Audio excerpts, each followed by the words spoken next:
Welcome back, everybody. Derek Sue, your 2022 Oakland mayoral candidate. Today we are 1 week away from launch of our project on April 15th. April 15th, we will be doing an adverse possession of an Oakland Community Land Trust property. We're going to stay at this property until they open up access so that tiny homes can be built. We're going to take over this property. It's 2.5 acres. And next week at this time we will be on the property, and we will be in the media, and a lot of media attention is going to be coming our way. And so here's what the plan is next week. Next week on Thursday morning, I will be announcing the exact site and location. If you don't already have it, if you have it already, you're already a part of the project. And if you want to become part of the project, please get in touch with me at suederek@yahoo.com, and let's talk, and we'll see what we can do to accommodate what you would like to do. And if you would like to have a say on the news, we welcome you to speak up and speak what you have to say in support of our project to help the many thousands of people, not only locally, but across the nation, in every city and county and state in the union. That's what we're going to be doing. This is a very big project. Also, for those of you who would like to get involved but not be part of the media presentation, we need folks, volunteers, to come out and help us assemble the platforms and the actual buildings that we're going to be putting on this property. So if you have some building skills and you want to come out Thursday, Friday, Saturday, Sunday, anytime you want to come out and volunteer, you're welcome. And we're going to provide a lot of lunches. We're going to be providing some soft drinks. We're going to be staying on the site. So folks, I am going to be presenting not only this project as a long-term project for affordable housing, but also this site will become my mayoral campaign headquarters. So the site, the shelter that I'm putting up there, you're more than welcome. Come down, talk with me about your concerns for Oakland, what you think Oakland needs, what you think Oakland doesn't need. Now, these are the opportunities that are afforded to you with this protest and demonstration, and for you to actually voice your support for our project. And this is a very valuable project. This project, just the land itself, are worth billions. I mean billions with a B. That's how much value is in the community land trust properties. And so a lot of these are situated very quietly in single family SFH, single family homes, and so these are all in designated single family home areas and locations in the neighborhoods. These are not for multi-family buildings and constructions. They are for single family homes, and these properties have been available from Oakland for a very long time. In fact, the one property that I am going to be on, this property has never been sold and has never been developed in any way. If you looked at the picture on my on my Facebook page of the view from the site, it's an incredible view, and it's a property that I grew up next to. I literally was 4 homes away from this lot. I trained my hunting dog there. As a kid, I played with the neighborhood kids on this lot.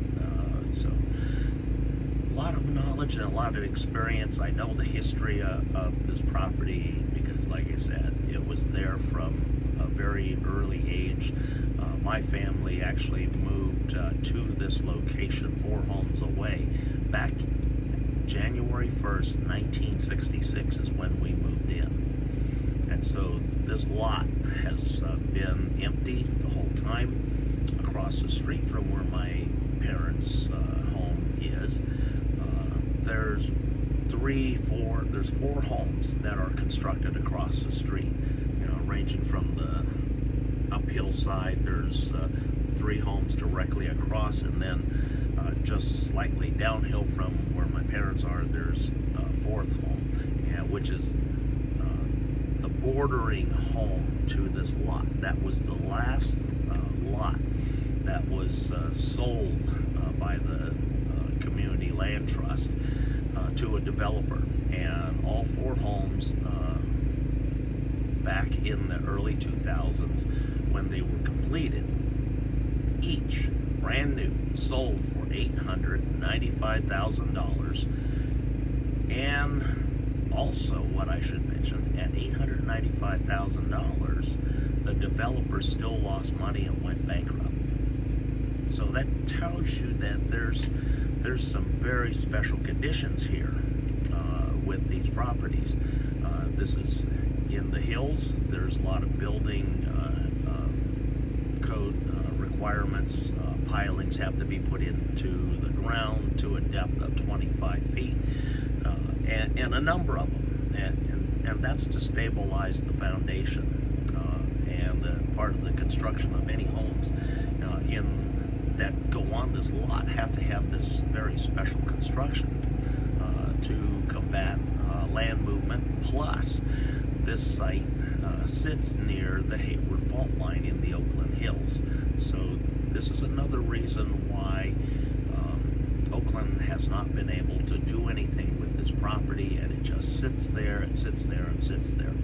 And we are at a point in Oakland population and crises with the unhoused and also affordable housing, that these are the kind of properties that need to be looked at and seriously considered for single-family housing units in a smaller role, rather than the large homes that we see that get put up in the Oakland Hills. A typical 1,500 to 2,000 square foot home, just materials, engineering, architectural, and the building codes itself would already place the home at over $1 million just in construction costs. And then on top of that, you have environmental impact reports, which can delay your project another 2 to 5 years. So these are properties that are very valuable, that are sitting idle and empty, that the city and counties and the states have properties exactly like this all over. They just don't talk about it. And in fact, a lot of times, like this property, it's not even openly listed there. And so, but going back on the partial list, you'll clearly see that it has never been sold, never been developed, and is still under the Community Land Trust care. It's never been sold because of the special construction requirements to put up a typical single-family home on this particular lot. And this particular lot is cut in such a way where 8 homes would fit on this 2.5 acre property. So anyway, we need volunteers to help with the construction of the platforms and assembly of the shelters that we're going to be putting in place. We're also going to be working with solar, and so we're going to be putting solar panels and solar electricity, the storage batteries, everything on site. We're also putting in a water tank. We're having porta potties brought in. So if you do want to help out with offsetting some of our expenses, I do have my PayPal account, which is going to be posted here. So please consider supporting our cause, our mission. Our mission is to help everybody get affordable housing, not only locally, regionally, but across the country. And so this is the first step that we're going to be taking, and we're making some serious demands, and we want people to be aware of these land trusts that exist for them. And these are protected properties that are inside the land trust. Sometimes they're held for many years and decades, like this one, and then sometimes as quickly as it's acquired, it could be sold on the steps of the courthouse by the city and county. And those folks that typically show up at those kind of sales are the speculators, the slumlords, and the developers that buy those properties for cash instantly. Because when you go down there and bid on these properties, you have to pay for it. If you're the winner, you have to pay for it that day and time once you win the bid. And so that way, once you've given them, paid the money for the property, all the titling, everything changes right then and there, and you're put on title. And then that way, you become the true owner, or the slumlord developer speculator becomes the owner, instead of the folks that truly need it, which are organizations like NGOs to help build affordable housing. And there are a lot of different things that happen to these properties that we see are very detrimental, and we need to turn that around, and that's what we're currently doing. Currently here in Oakland, us advocates have shut down the ability for Oakland to unload a lot of property, especially these that are in the residential areas. So these are very valuable properties that we need to reconsider and reimagine having for affordable housing needs. And in my PATH program, which I plan on introducing, PATH meaning permanent access to housing. Permanent access to housing.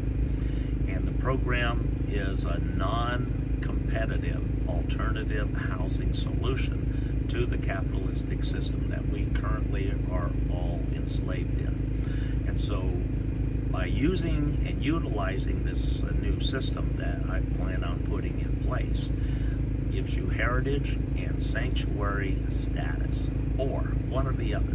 And there are some people that would qualify on both, but they either take one or the other. And then once you're a designated heritage or sanctuary individual, family, that gives you access to the community land trust properties that are available, that will have land leases through the city.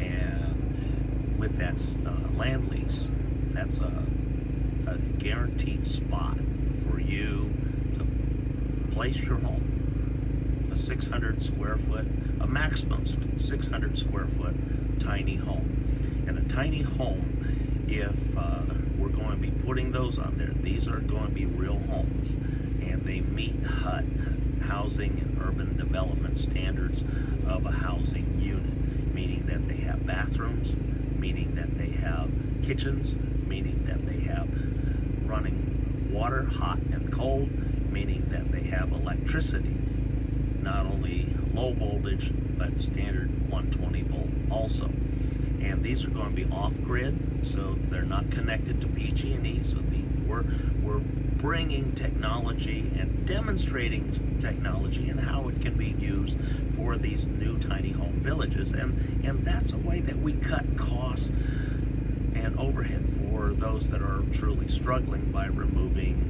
the high cost of utilities in most cases. The only utility that we know for sure will be embedded in some of the fees will be the water and sewer fees, because that's unavoidable. And there's construction and underground infrastructure that have to go in every site. And so these are things that we plan on doing.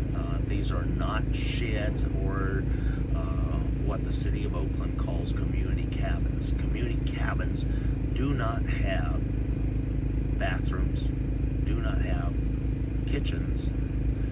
They have an electrical outlet, kind of, which is only for charging your phone.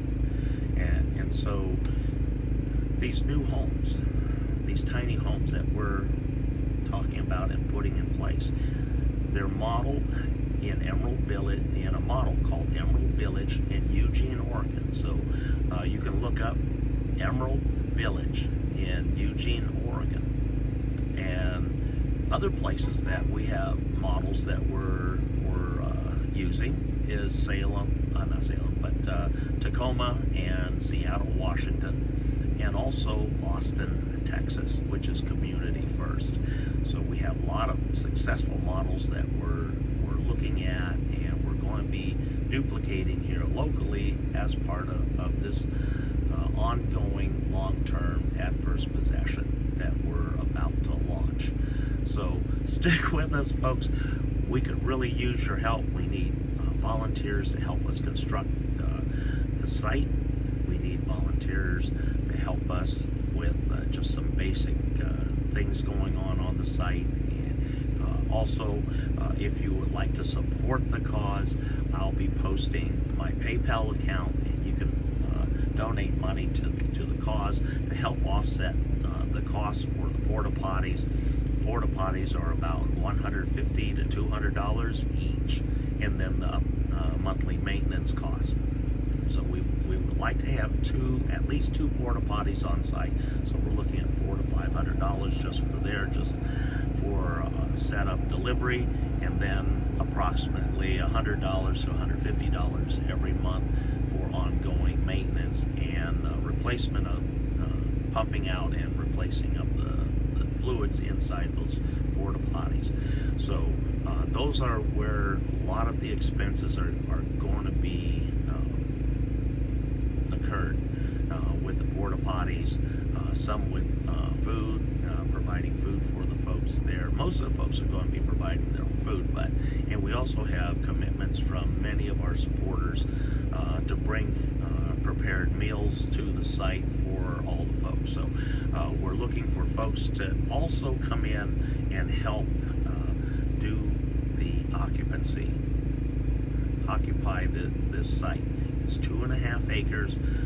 We would like to have 25 people or 25 tiny homes, tents, temporary tents, until we get the tiny homes constructed on the site. Each one of the tiny homes that we plan on doing will be, for the beginning, a Conestoga hut, and that will have a window and a locking front door on each end. You can look up Conestoga Hut on Google and also YouTube to see how they're constructed. These are very basic. These are meant for occupancy, and they're going to be various sizes depending on the needs of the participants. And so anyway, it's going to get exciting, it's going to get crazy. We got people already lined up coming in from out of state for part of this project. We have a news organization which is going to be sticking by us for the time for the first week, and reporting live from the site. So it's getting exciting, it's getting a lot of fun. I'm inviting a lot of folks to speak out in support of this project. We're going to have a lot of media there, a lot of local media, regional media, and also media from outside of California.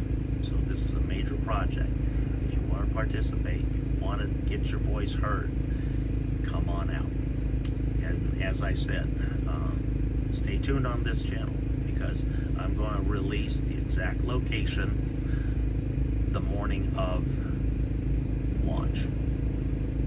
Thanks for joining me today. Look forward to seeing you.